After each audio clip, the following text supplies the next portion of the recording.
It was my third attempt and I was totally depressed कि मैंने घर में नहीं बताया था कि मैं बोध ग्रुप के लिए अपेयर हो रहा हूँ इस बार।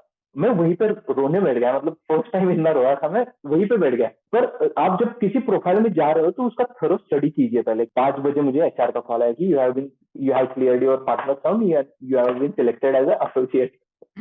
तो सेकंड टाइम मैंने like I was literally crying outside my office कि मतलब एक ड्रीम कंप्लीट हो गया था मेरा कि ट्रांसफर प्राइसिंग में सीखने को मिलेगा, तो वो भी बिग फोर में।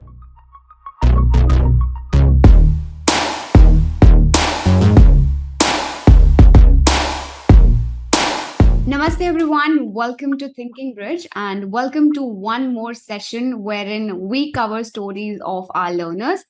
और बहुत ही अमेजिंग स्टोरी है सीए रोहन पाटिल की, और बहुत सारी चीजें आज हमें उनसे सीखनी है। उन्होंने अपने करियर में स्विच कैसे करा, so that is a big story I believe, and a lot of you will get great insights as in कि कैसे अपने करियर स्विच में आप कैसे कर सकते हैं, right?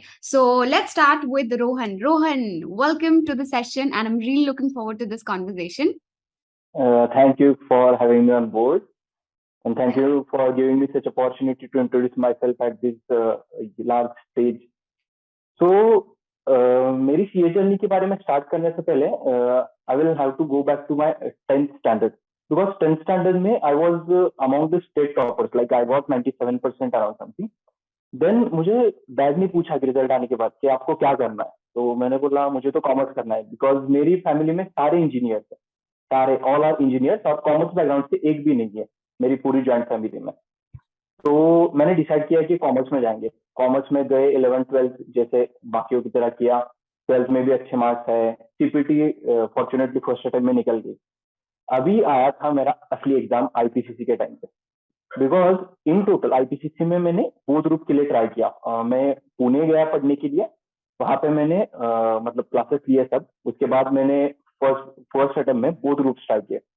First attempt that was my first failure, तो it was too difficult for me to digest that failure.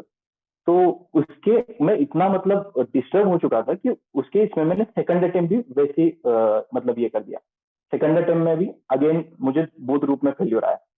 तो it was my third attempt and I was totally depressed.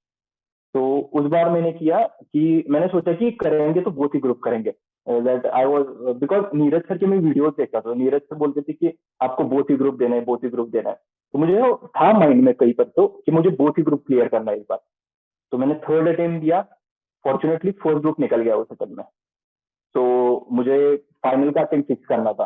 तो जैसे कि इंटर के बच्चों में रहते हैं, मेरे आर्टिकलशिप चालू करनी है, आर्टिकलशिप चालू करनी है, मुझे अभी बोर हो गया है। तो उस टाइम पे मैंने फिर से एक बार मतलब गड़बड़ कर दी और आर्टिकलशिप स्टार्ट कर दी। तो अभी एग्जाम थी सेकंड ग्रुप की। सेकंड ग्रुप में तो लीव नहीं मिल रही थी, ऑफिस में वर्क प्रेशर बढ़ रहा था, जब अटेम्प्ट आता था तब टैक्स वाइट का सीजन आ जाता था। तो उसमें फिर से मेरे मतलब फेल्योर आना चालू हो गया। सेकंड ग्रुप के लिए मैंने वापस 3 अटेम्प्ट दिए, ऐसे टोटली आईपीसीसी में मेरे 6 अटेम्प्ट तक गए थे। So starting from state ranker to failing 5 times in CA inter itself, तो एक सेल्फ डाउट आना चालू हो गया था कि सीए अपने लिए नहीं बना। मतलब मैंने जोश में ले तो लिया सीए कि मुझे सीए करना है, सीए करना है, पर ऐसा सेल्फ डाउट आने लग जाता है कि आप 5-6 बार फेल हो चुके हैं एक ही एग्जाम में। तो मैंने सोचा अभी चलो निकल गया, अभी फाइनल में फर्स्ट अटेम्प्ट में बोथ ग्रुप करेंगे। तो घर पे बताया फिर से बोथ ग्रुप करेंगे। तो घर वाले बोल रहे थे पहले ही तुझमें इतना ओवर कॉन्फिडेंस था, इंटर में तो तूने देख लिया है, अभी तो नहीं हो पाएगा, एक एक ग्रुप आराम से कर सीए बन जाएगा। मैंने बोला नहीं, बोथ ग्रुप करेंगे। नीरज सर ने तो कहा था बोथ ग्रुप सेट ऑफ में भी फायदा होता है। और बिग फोर के बारे में मैंने एक्चुअली मैं स्मॉल टाउन से बिलोंग करता हूँ जो कोल्हापुर डिस्ट्रिक्ट में, महाराष्ट्र में। So I am proud to say that कि मैं उस पूरे मतलब जो हमारा तालुक है उसमें मैं सेकंड सीए हूँ। तो मेरे विलेज में मैं फर्स्ट सीए हूँ। और तो उसकी वजह से हाँ। और एक इंटरेस्टिंग बात की, जो मैंने अभी जो पीडब्ल्यूसी में ज्वाइन किया है, तो यहाँ पे बिग फोर किसी को नहीं पता। मतलब मेरी जो विलेज वगैरह है उनको बिग फोर, अगर मैं बताना चाहूँ कि मैं बिग फोर में ज्वाइन किया हूँ, तो उन्हें बताना पड़ता है कि इंडिया में टॉप ऐसी 4 सीए फर्म्स है, वो लिस्टेड कंपनी से ऑडिट करती है, ऐसा ऐसा सीन है। तो I was telling you that उसके बाद मेरा है फाइनल का अटेम्प्ट। तो फाइनल का first attempt was in scheduled in May 20। तो बोर्ड ग्रुप के लिए बहुत प्रिपेयर किया। May 20 में आ गया कोविड, तो एक पोस्टपोनमेंट लगी, June 20 में चला गया। उसके बाद सेकंड पोस्टपोनमेंट July 20 में चला गया। उसके बाद थर्ड पोस्टपोनमेंट लगी, नवंबर 20 में चला गया। तो I was too frustrated because मैंने ऑलमोस्ट अक्टूबर 19 से पढ़ाई चालू की थी। तो एक साल ऐसी पढ़ाई पोस्टपोनमेंट के चलते मेरा मतलब पूरा फिर से फ्रस्ट्रेशन की फेज में आ गया था। तो नवंबर 20 का एग्जाम जैसे तैसे दिया मैंने, मतलब ऐसे खत्म करना है, अभी खत्म करना है मुझे। नवंबर 20 का रिजल्ट आया, दैट वॉज टू शॉकिंग। मेरे मार्क्स बताता हूँ मैं आपको, मतलब जो भी याद है। तो ऑडिट में आई गॉट 31 मार्क्स, एसएफएम में I got 18 marks, and costing में आई गॉट 21 मार्क्स। तो मैंने मेरे डैड को कॉल किया कि पापा रिजल्ट लग गया है। पापा ने बोला क्या मार्क्स है? मैंने बोला पापा ये मार्क्स है, एसएफएम में 18, कॉस्टिंग में 23। तो पापा ने पूछा पेपर 50 मार्क्स के थे या 100 मार्क्स के? मैंने बोला भाई ये तो इंसल्ट हो गई अभी। तो ठीक है, अभी तो कुछ नहीं कर सकते, मतलब अभी तो करना ही था आगे। तो जुलाई में फिर से मैंने बोर्ड ग्रुप लेके बैठ गया। मैं जुलाई में बोर्ड ग्रुप लेके बैठ गया। नवंबर में मेरा 297 स्कोर था टोटल आउट ऑफ 800। तो जुलाई में फिर से एक बार बैठ गया मैं बोर्ड ग्रुप लेके। जुलाई में भी फिर से 340 अराउंड मार्क्स है, तो उसमें भी कुछ नहीं हुआ। तो अभी इस बार क्या हुआ था, जुलाई का रिजल्ट लगने के बाद नवंबर तक सिर्फ 63 डेज बाकी थे, मतलब मैंने पूरा कैलकुलेशन करके रखा था। तो एक भी ग्रुप क्लियर नहीं हुआ। पापा को बताया तो घर वाले बोले कि अभी बस कर, नहीं हो रहा। और घर वालों को भी इतना फ्रस्ट्रेशन आ गया था कि तेरी एज अभी 24 हो गई है। तो हमें भी कैसा तो लगता है कि हमारा बेटा, मतलब हम बता भी नहीं सकते कि सीए कर रहा है इतने साल से, अभी ऑलमोस्ट 6 ईयर्स हो चुके हैं। और मतलब घर में कोई सीए के बैकग्राउंड का नहीं है, तो उनका भी मतलब एक पॉइंट ऑफ व्यू ठीक ही था, क्योंकि उनको पता नहीं था कि मतलब स्ट्रगल कितना करना पड़ता है ऐसा। एग्जैक्टली। तो हो गया, नवंबर का अटेम्प्ट आ गया। मैंने सोचा था कि इस बार कुछ भी करके निकालना है, इस बार हुआ तो हुआ, नहीं तो मैं जॉब करते हुए करूंगा, क्योंकि घर वालों के ऊपर ज्यादा प्रेशर नहीं डाल सकता अभी। तो मैंने 63 डेज का फुल प्लानिंग किया, फुल प्लानिंग मतलब each and every day plan किया उसमें।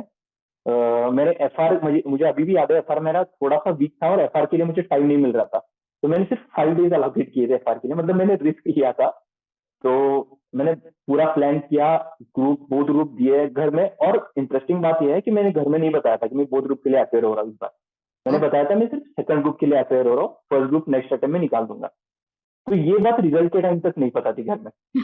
तो सडनली मतलब मैंने भाई को बताया कि भैया लग रहा है इस बार हो जाएगा, मुझे पेपर अच्छे गए इस बार।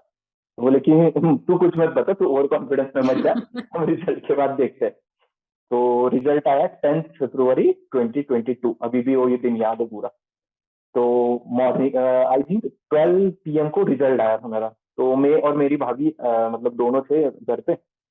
तो मैं इतना मतलब पूरा शिवर कर रहा था, जीरो रिजल्ट का वो नोटिफिकेशन आता है ना ऊपर, नोटिफिकेशन आ गया किसी आ टेलीग्राम गया, ग्रुप पे। हाथ कांपने लग जाते हैं। हाँ, मैं पूरा शिवर कर रहा था। भाभी बोली आपको क्या हुआ है? मैंने बोला कुछ नहीं, मुझे समझ में नहीं आ रहा कुछ।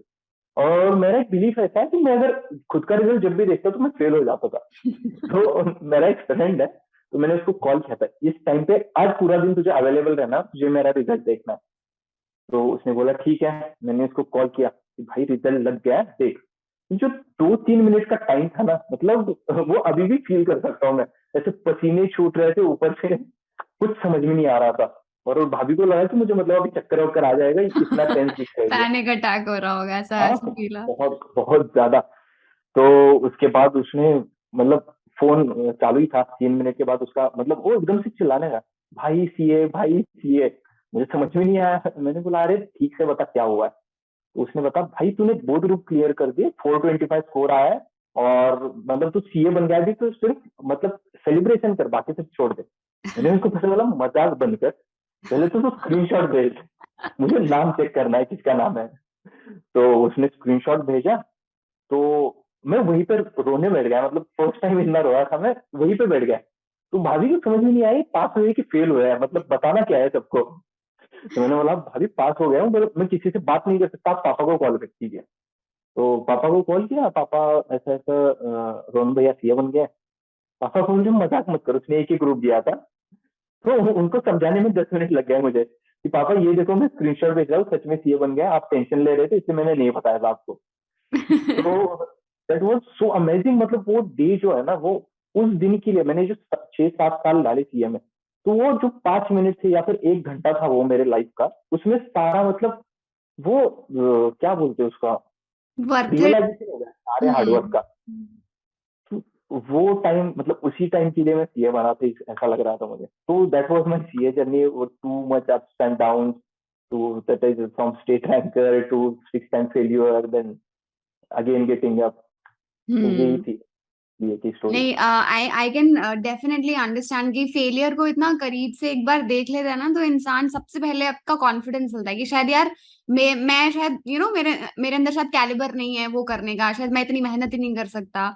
सो उसके बाद अपने आप को पिक करना and then putting yourself to go through that same procedure once again, तो उसके लिए बहुत ज्यादा हिम्मत चाहिए। एंड मतलब specially kudos to everybody who is fighting out there and specially to you Rohan. मतलब अपने आप को लाइक 6 टाइम्स फेलियर के बाद तो ऐसा लगता है कि यार मतलब इतना ज्यादा सेल्फ डाउट हो जाता है, बट उस टाइम अपने पर बिलीव रखना, I think it's the like strongest thing one one can do. So congratulation. और मैं समझ सकती हूँ कि उस टाइम आपको कैसा फील हो रहा होगा, that moment where you know कि यार मतलब इतने 6 साल की मेहनत, 6-7 साल की मेहनत, वो 5 मिनट में ऐसा लगता है कि हाँ यार वर्थ इट थी। आज जैसा फील हो रहा है ना, वो मतलब शायद लाइफ में कभी दोबारा वैसा फील नहीं कर पाओगे, specially when it comes to your career.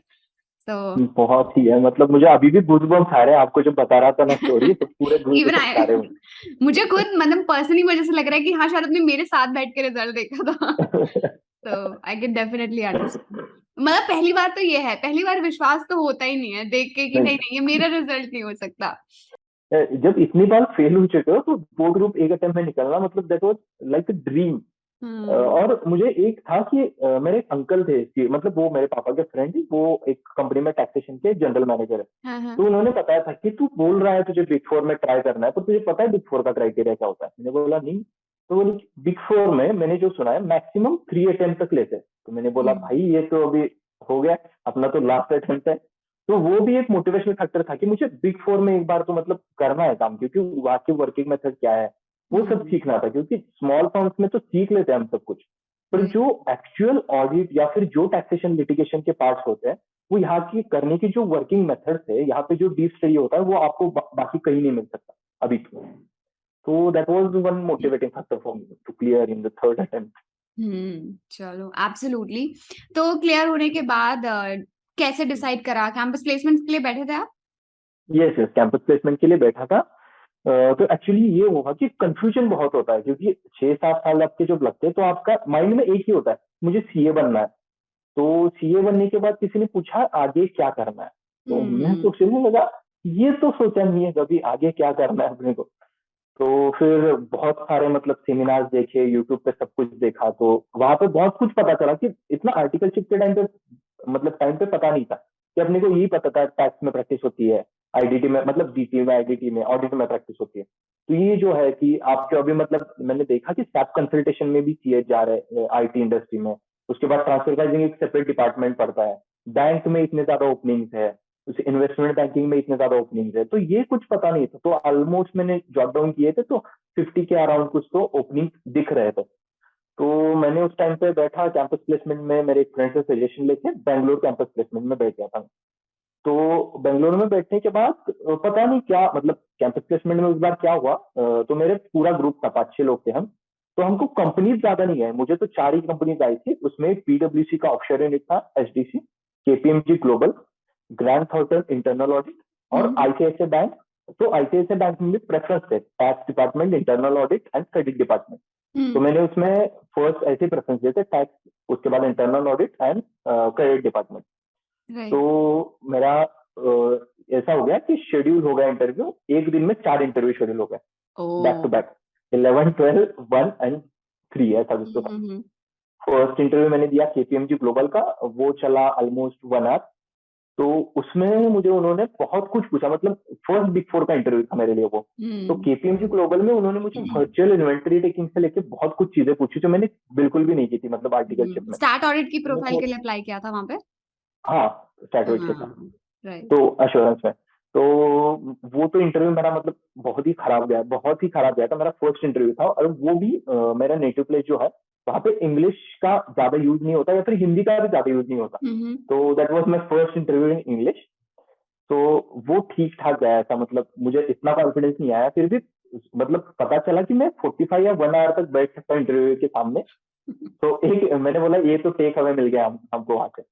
Second interview was for PW C HDC, वो इंटरव्यू मेरा बढ़िया गया था एचडीसी का।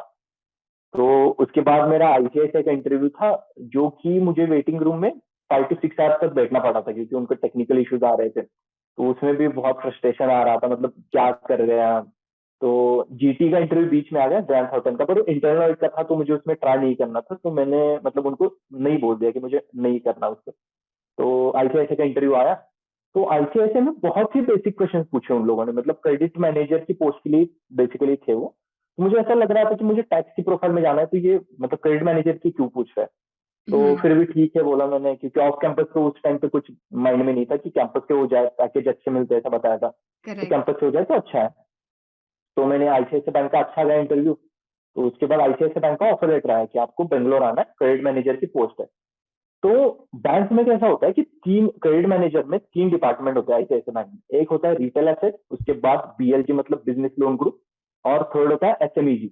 एसएमईजी मतलब वो लिस्टेड कंपनीज को और उस टाइप के फंडिंग करते हैं। बीएलजी हम्म। में अपना ओवरड्राफ्ट और सीसी वाले फंडिंग होते हैं, और रिटेल एसेट में personal loan, education loan, vehicle loan right वगैरह वो फंडिंग। Right right right. तो मेरी प्रोफाइल थी रिटेल एसेट की।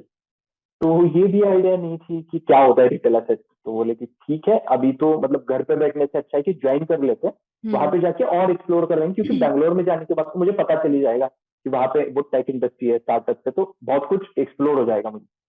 तो मैं गया बैंगलोर में, तो फर्स्ट ट्रेनिंग वगैरह खत्म होगी 15 दिन के बाद। उसके बाद आना चालू हुआ एक्चुअल वर्क। तो मतलब मैं किसी को डीमोटिवेट नहीं करना चाहता, पर आप जब किसी प्रोफाइल में जा रहे हो तो उसका थरो स्टडी कीजिए पहले, क्योंकि रिटेल एसेट में जाने से पहले मुझे नहीं पता था।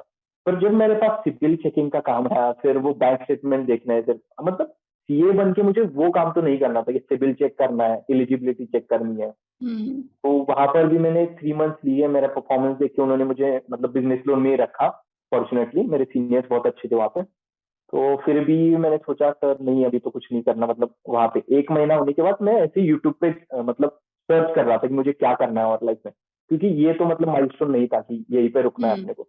राइट। तो मैंने ऐसे ही सर्चिंग कर रहा था, तो उस टाइम पे याद है अर्चित सर, सनत सर और नीरज सर का एक लाइव चल रहा था कुछ। तो मैंने बोला नीरज सर का चल रहा है, कुछ तो इंटरेस्टिंग होगा। तो उस टाइम पे वो थिंकिंग ब्रिज चल रहा था। तो मैंने सोचा ये क्या है, क्योंकि कोर्स तो करना था मुझे कुछ। हम्म। तो मैंने ओपन किया, तो सनत सर बात कर रहे थे उस टाइम पे। वो बोले कि ट्रांसफर प्राइसिंग बहुत ही फैसिनेटिंग प्रोफाइल है, आपको मतलब इंटरनेशनल टैक्सेशन में काम करने का मौका मिलेगा। और मैंने बोला कि ये क्या है, मतलब ट्रांसफर प्राइसिंग क्या होता है एग्जैक्टली। वो तो फाइनल में पता था, क्योंकि फाइनल में थ्योरी पढ़ा पढ़ के था तो आया बट वो था। बड़ा हाँ, थ्योरेटिकल पॉइंट ऑफ व्यू से पढ़ा थेरेटिकल था। था। तो वो बोल रहे कि आपको इसमें पूरे इंडस्ट्री का ओवरव्यू मिलेगा। मतलब अगर आप, मैं इन्फोसिस का ट्रांसफर प्राइसिंग रिपोर्ट बना रहा हूँ, तो मुझे विप्रो का स्टडी करना पड़ेगा, तो मुझे पूरा आईटी इंडस्ट्री का स्टडी करना पड़ेगा कि उसके ट्रांजेक्शन कैसे होते हैं। तो मतलब एसोसिएट एंटरप्राइज कैसे स्टैब्लिश करेंगे, उसके बाद मास्टर फाइल क्या है, ये सब। तो मुझे थोड़ा इंटरेस्टिंग लगने लगा।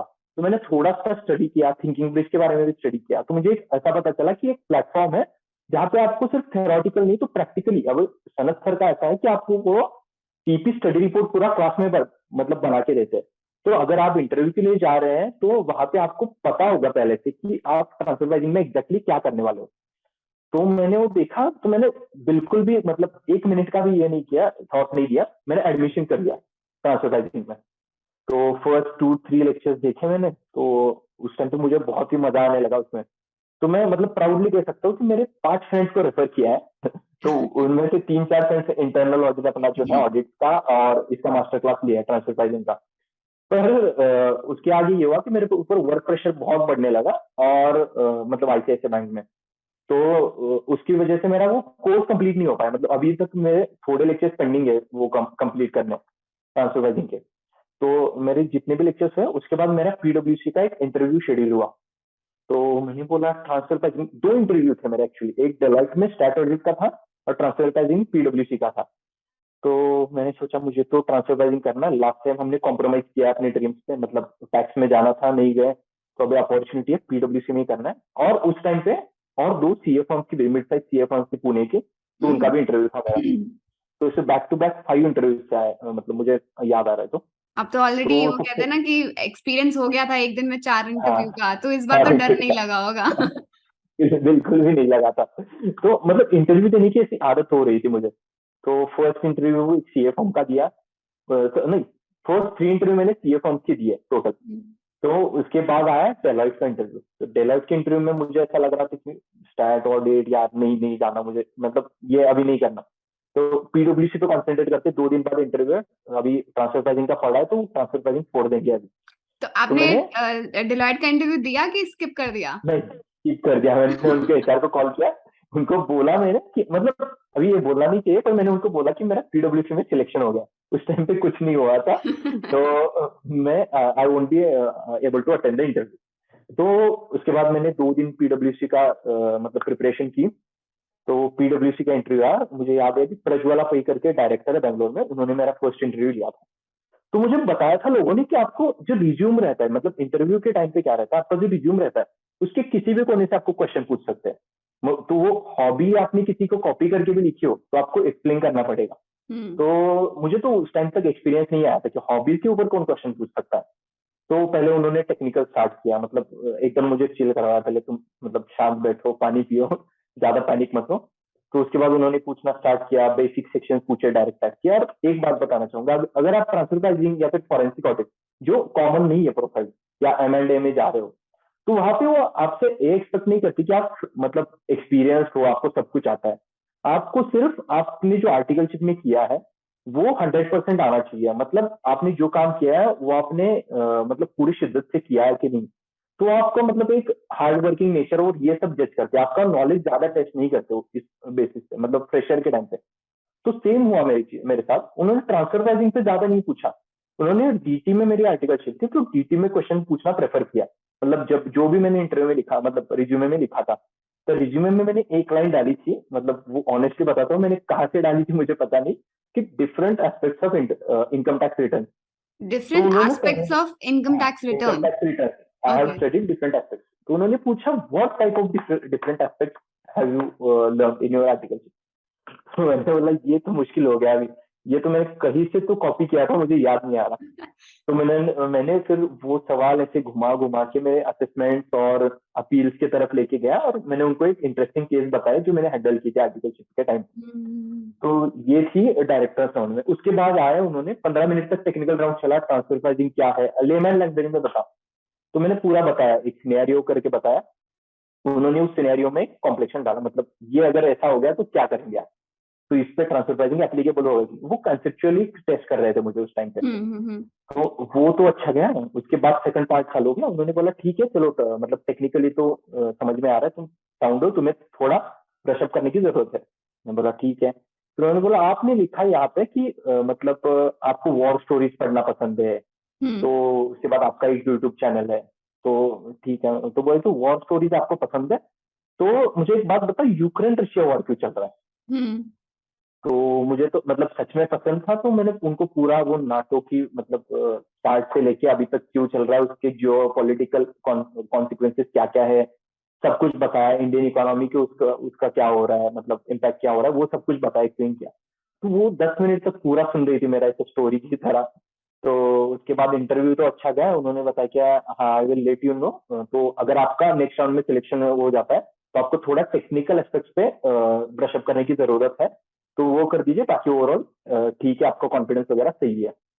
तो मैंने ऐसे ही मतलब कर दिया। 4 दिन हो गए, कुछ रिवर्ट बैक नहीं आ रहा था। अभी तो मुझे टेंशन बढ़ रहा था क्योंकि डेलॉइट का तो मैंने स्किप कर दिया था, तो पीडब्ल्यूसी का नहीं आया, तो आईसीआईसीआई बैंक में तो नहीं रह सकता। पर उस टाइम पे मुझे वो 2 सीए फॉर्म जो थे, मैंने पहले इंटरव्यू दिया था, उनका कॉल आ गया था। तो उन्होंने एक डेडलाइन दी थी मुझे, 3 दिन बाद आप बताओ मुझे क्या करना है। उसके बाद एक और इंटरव्यू चालू था मेरा।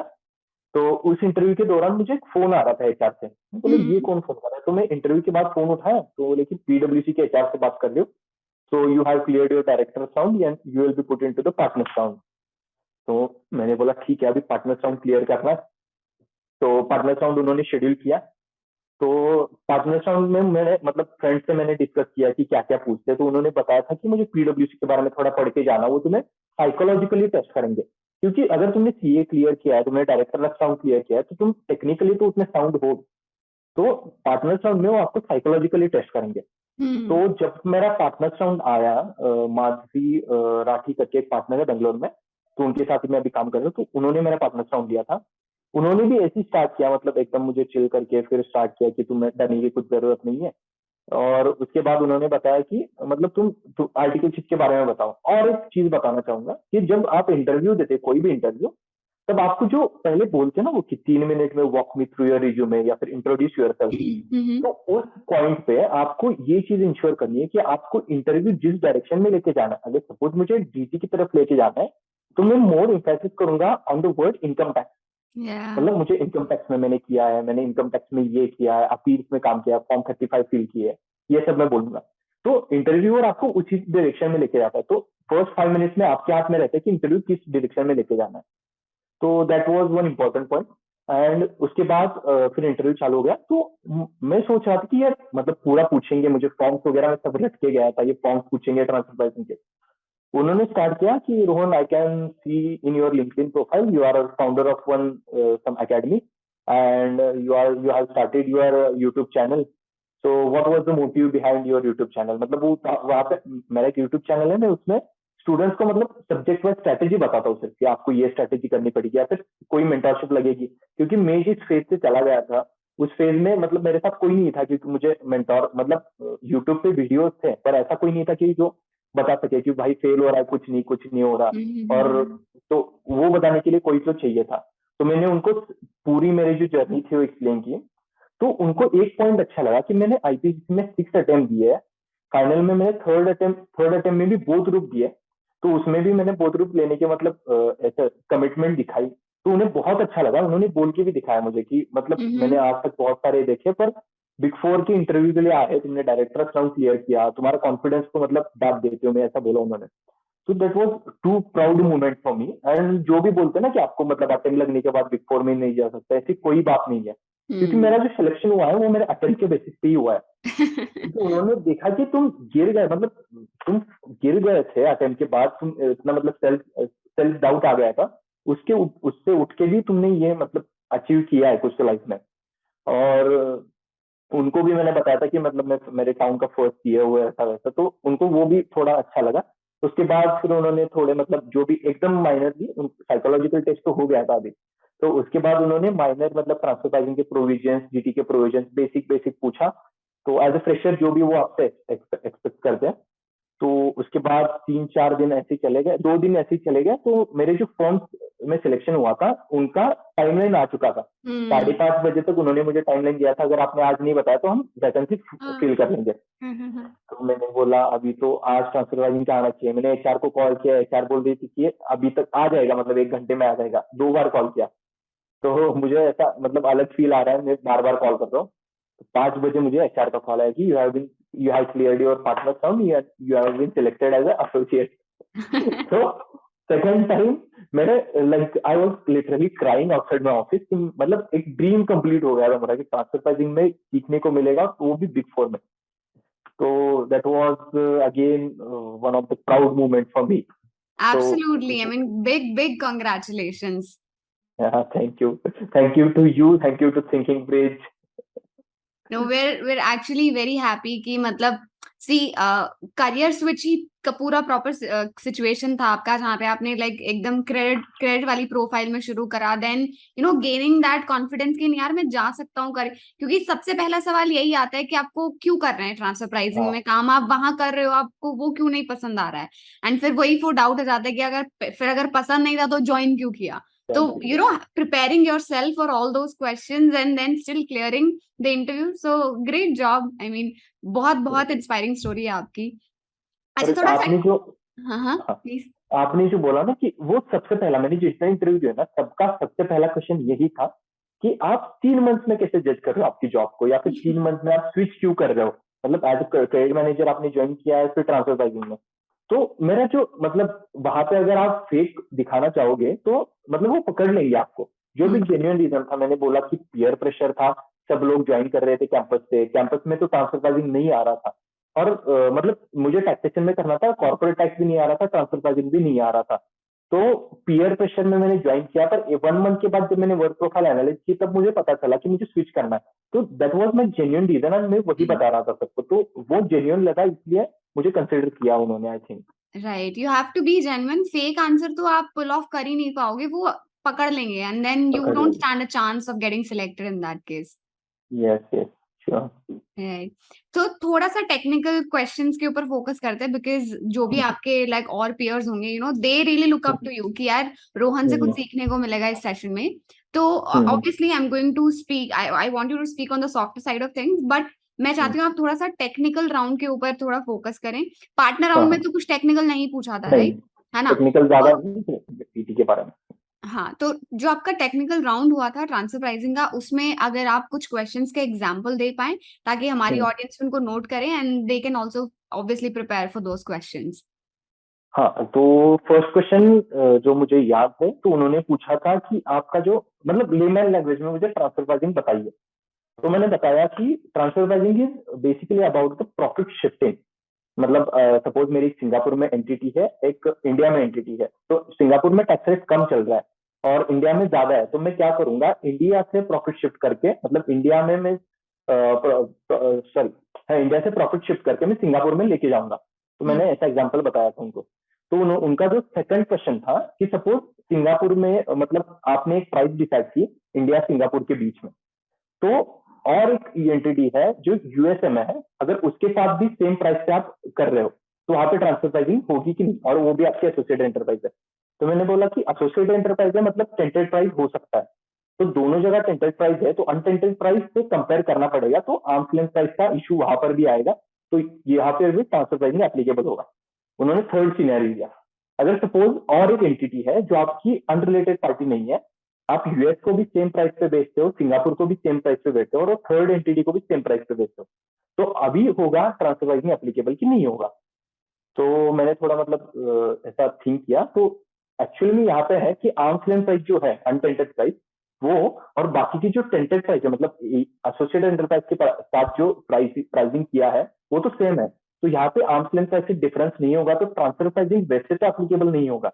पर अगर मतलब वहां पे एसोसिएटेड एंटरप्राइज इन्वॉल्व है, तो कभी भी इनकम टैक्स अथॉरिटी आपको क्वेश्चन कर सकती है, तो उसके लिए तो आपको एक रिपोर्ट बना के रखना पड़ेगा। तो मैंने ऐसा ही बोला उनको कि आपको रिपोर्ट तो प्रिपेयर करना पड़ेगा, मतलब ट्रांसफर प्राइसिंग की एप्लीकेबिलिटी तो नहीं आएगी, पर for answering the questions raised by the authority you have to keep the reports ready. तो उन्होंने बोला कि ये ठीक है, मतलब ये बिल्कुल सही आंसर है। तो उसके बाद उन्होंने पूछा था मुझे कि तो उसके बाद वो डीटी की तरफ मूव कर दे, तो उसमें पूछा था 269 एसएससी क्या क्लॉज है टैक्स ऑडिट रिपोर्ट में। तो टैक्स ऑडिट रिपोर्ट में जीएसटी की कुछ रिक्वायरमेंट्स आती है, मतलब जीएसटी का रिपोर्टिंग किस क्लॉज में करना पड़ता है। तो ये स्पेसिफिक क्लॉज याद करने की जरूरत नहीं है, पर जो भी इंपॉर्टेंट क्लॉज रहते हैं, जो 269 एसएससी सबको पता होना चाहिए, डेप्रिसिएशन सबको पता होना चाहिए, उसमें क्या है, क्लॉज नंबर याद नहीं रहा तो भी चलेगा, पर उसमें क्या है ये आपको पता रहना चाहिए। उसके बाद उन्होंने स्टार्ट, मेरे रिज्यूम में स्टार्ट ऑडिट था, तो स्टार्ट ऑडिट के ऊपर भी बताया था कि इंडियस, मतलब इंडियस में आपने काम तो नहीं किया, पर इंडियस किसको एप्लीकेबल होता है, तो इंडियस का नोटिफिकेशन कब आया, मतलब अभी जो नोटिफिकेशन रिसेंट आया तो उसमें क्या एप्लीकेबल होता है। तो उसके बाद उन्होंने टीडीएस के न्यू सेक्शंस पूछे, मतलब आप अगर ट्रांसफर प्राइसिंग जो डीटी का पार्ट है, तो उसमें जा रहे हो, तो आपको अभी जो अमेंडमेंट है क्रिप्टो करेंसी पे जो टैक्सेशन हुआ है, तो वो कितने परसेंट से हुआ है, तो जो अमेंडमेंट वाला पार्ट है और जो टीडीएस के सेक्शन है वो आपको होना चाहिए। उसके बाद मुझे एक और क्वेश्चन पूछा था कि एपीए क्या होता है, एडवांस प्राइसिंग एग्रीमेंट। ये भी मैं टेक्निकल लैंग्वेज में बताने का ट्राई कर रहा था, तो उन्होंने बोला कि नहीं, लेमन लैंग्वेज में बताओ एडवांस प्राइसिंग एग्रीमेंट क्या है। तो मैंने वही बताया फिर कि आपके आगे लिटिगेशन नहीं हो, इसलिए हम एडवांस में एक प्राइसिंग एग्रीमेंट सेट करके लेते हैं, जिसमें आपको मतलब ट्रांसफर प्राइसिंग की कौन सी मेथड लगाएंगे, उसके बाद क्या क्या प्रोविजन एप्लीकेबल होंगे, प्री डिसाइडेड होते हैं, जिसकी वजह से आप लिटिगेशन कम हो बाद में। तो यही सब पूछा था, मतलब यही बेसिक क्वेश्चन पूछे थे, और डीटी पार्ट तो काफी एक्सटेंसिव भी है, येट मतलब उतना ज्यादा डिफिकल्ट भी लेवल के क्वेश्चन नहीं थे। They just want to understand कि आपका अभी का अंडरस्टैंडिंग क्या है, एंड क्योंकि प्रेशर से तो यही है ना कि आपको भी कितना आप सीख कर आए और आप कोचेबल हैं कि नहीं है, that is I think even more important. कि ठीक है जितना आता है वो fine, but you should have the zeal to learn, right? वही है। राइट। तो मतलब अभी कब से ज्वाइनिंग है आपका? अभी ज्वाइनिंग हो गया या फिर? मेरा ज्वाइनिंग हो गया 1 अगस्त को। Okay, awesome awesome. And you are liking the work? अभी तो आई थिंक प्रॉपर ट्रेनिंग वगैरह ही सब चल रहा होगा। ट्रेनिंग तो ऑन जॉब ट्रेनिंग पे ज्यादा फोकस रहता है, और ई लर्न्स रहते, तो ई लर्न्स तो खत्म हो गया, मतलब जो वर्चुअल ट्रेनिंग होता है वो तो ऑलमोस्ट खत्म हो गया, पर मुझे असाइनमेंट जो भी मिल रहा है वहां पे ऐसा नहीं है कि भाई मैंने तुम्हें असाइनमेंट दिया तुम करो, मैं कुछ नहीं देखूंगा। वहां पे मेरे असिस्टेंट मैनेजर्स है, मेरे एसोसिएट्स है, मेरे peers, buddies, even my partners sometimes they sit with us. And कहीं भी आपको कुछ डाउट है तो आप डायरेक्टली उठ के उनके पास जा सकते हैं कि सर ये समझ में नहीं आ रहा, ये आप बताओ। तो मुझे अभी परसों जो उन्होंने मतलब असाइनमेंट दिया, एपीए का असाइनमेंट था, तो उसमें एक बात ऐसी थी कि हमने जो थियोरेटिकली किया है और जो एक्चुअल में वर्क होता है, बहुत बड़ा डिफरेंस है उसमें।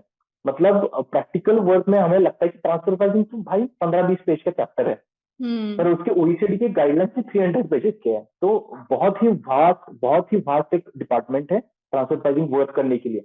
और आपको यहाँ पे मतलब ऐसी बोर नहीं होता काम करते टाइम ना, बोर नहीं होता, क्योंकि इंडस्ट्री का स्टडी करते टाइम बहुत मजा आता है और इंटरप्रिटेशन स्किल्स मतलब अच्छे हो रहे हैं। मैंने 15 दिन में मैंने इतना नोटिस किया कि मैंने फाइनल में भी इतना एक्सटेंसिवली नहीं पढ़ा था जितना मैं लास्ट 15 डेज में रीडिंग किया है डॉक्यूमेंट्स का, कि आपको एक राइट। एक वर्ड आई थिंक पढ़ना वो पड़ता है। माइंडसेट स्विच ना, once you like get out of that theoretical environment, तो आप हम्म, प्रैक्टिकली फिर चीजों को सोचने लग जाते हो, start like looking at things that way. तो वो तो ये डेफिनेटली क्रिटिकल थिंकिंग काफी एक्सपैंड हो जाता है आपका once you start working practically.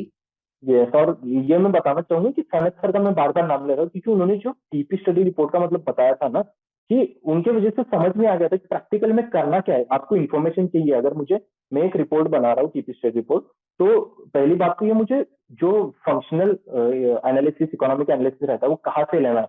अभी ये तो बेसिक चीजें रहती है, आप नहीं पूछ सकते। तो उन्होंने स्टार्ट से बताया था, आप जाएंगे पहले एनुअल रिपोर्ट उठाएंगे कंपनी का, वहां पे कौन सी सेक्शन में आपको देखना है। तो मैंने स्टार्ट कर दिया, तो मतलब वो तो एएम और इनको भी थोड़ा कॉन्फिडेंस आ रहा है, तो इसको कुछ तो आता है। मतलब वो भी एक्सपेक्ट नहीं राइट। करते, वो जब भी आपको कुछ बताते हैं वो पहले ऐसे पूछते हैं आपने कुछ किया आर्टिकल शिप में ट्रांसफर का, तो आपने अगर नहीं बोला तो कुछ बात नहीं, हम ये मटेरियल देते हैं, ये पढ़ो, ये रेफर करो, कुछ भी लगा तो हमें कनेक्ट करो। Did you mention the course that you did on from Thinking Bridge on your resume? No, because मेरे उस टाइम पे लेक्चर्स पेंडिंग थे और मेरे पास सर्टिफिकेट भी नहीं था।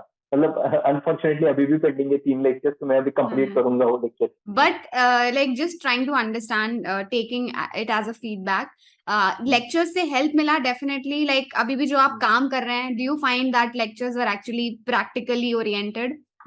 यस यस, बहुत ज्यादा हेल्प मिला मुझे। और इवन मैंने जो फर्स्ट इंटरव्यू मैंने बताया था केपीएमजी ग्लोबल का, उस टाइम पे जाते टाइम स्टैटोएट के लिए मैंने अर्चित सर के डेमो लेक्चर्स देख के गया था। मैं जो यूट्यूब पे अवेलेबल थे ना, वो लेक्चर्स देख के गया था, कि मुझे लगा कि भाई ऐसे भी कोई पढ़ा सकता है, मतलब प्रैक्टिकल के साथ कनेक्ट करके पढ़ा रहे ये लोग, तो एक्चुअल में बिग फोर में जैसा वर्किंग होता है। और ये सनत सर के बारे में बता रहा था, तो उन्होंने जो किया था कि उन्होंने बिग फोर में एक्सपीरियंस है, तो उनको पता है कि वहां पे कैसे वर्क होता है।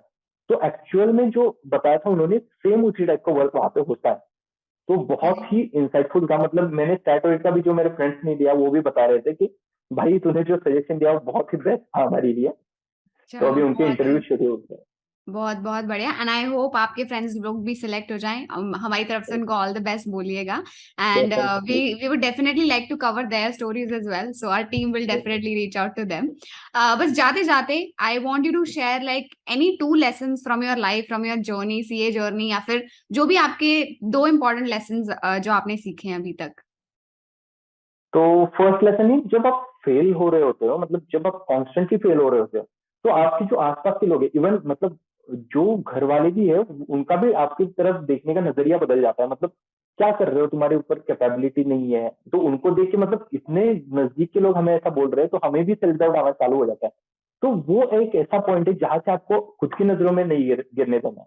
तो आपको वहां से मतलब स्टैंड अप होना है, ऊपर उठना है, जो भी है इस अटेम्प्ट में आपको लगाना है, क्लियर करना है। क्योंकि मैं एक बात बता दूं, सीए बनने के पहले की मतलब जो भी स्ट्रगल करते हो वो ऐसा नहीं कि फ्रूटफुल नहीं होता। तो सीए बनने के बाद जो स्ट्रगल एक्चुअल में चालू होता है उसके लिए आपको बहुत टाइम चाहिए और उसके बाद बहुत लर्निंग बाकी है। तो यहाँ पे आके स्ट्रगल करेंगे आप, तो वहां पे ज्यादा मतलब स्टक मत हो जाइए। कोई भी आपकी पर्सनल प्रॉब्लम है तो आपके करियर के बीच में मत आने दीजिए। तो वही बताना चाहूंगा कि आपकी मतलब ये जो अटेम्प्ट आ रहा है आपके, जो भी मेरे मतलब दोस्त सुन रहे हैं या फिर जो भी इंटरव्यू के लिए ये हो रहे हैं, तो सेल्फ डाउट कभी भी माइंड में मत रखिए। आप सबसे बेस्ट है, आपकी जर्नी सबसे अलग है, आप किसी से खुद को कंपेयर मत कीजिए। आप मतलब आपकी जर्नी में आप अकेले हो, जीतना भी आपको ही है, हारना भी आपको ही है और उठना भी आपको ही है। क्या तो बात है, बहुत ही बढ़िया। मतलब ये लाइन एक्चुअली लोग ना इस बात की इम्पोर्टेंस समझते नहीं है कि यार तुम्हें अपने ऊपर फेथ नहीं लूज करना है, बिकॉज अगर तुमने लूज कर दिया तो बाकी दुनिया तो वैसे ही लूज कर ही रही है. So only you can like motivate your self at the end of the day. कितनी वीडियोस देख लो बाहर की, नहीं काम आएंगी जब तक Yes, आपको अपने ऊपर फेथ नहीं है. yes, definitely. Yeah. Thank you so much Rohan, मुझे बहुत ज्यादा मजा आया आपसे बात करके. And all the best for what ever you do in future. And I really hope कि आप अपने करियर में एकदम हाइट्स पर रीच करें. Maybe like some time कुछ सालों बाद हम आपके साथ इंटरव्यू करेंगे कि भाई हमारे ट्रांसफराइजिंग एक्सपर्ट आए हैं हमारे साथ इंटरव्यू करने. Definitely, definitely. Really looking And forward to thank you that. so much for your guidance. Thank you so much, Thinking Page also. Thank you so much.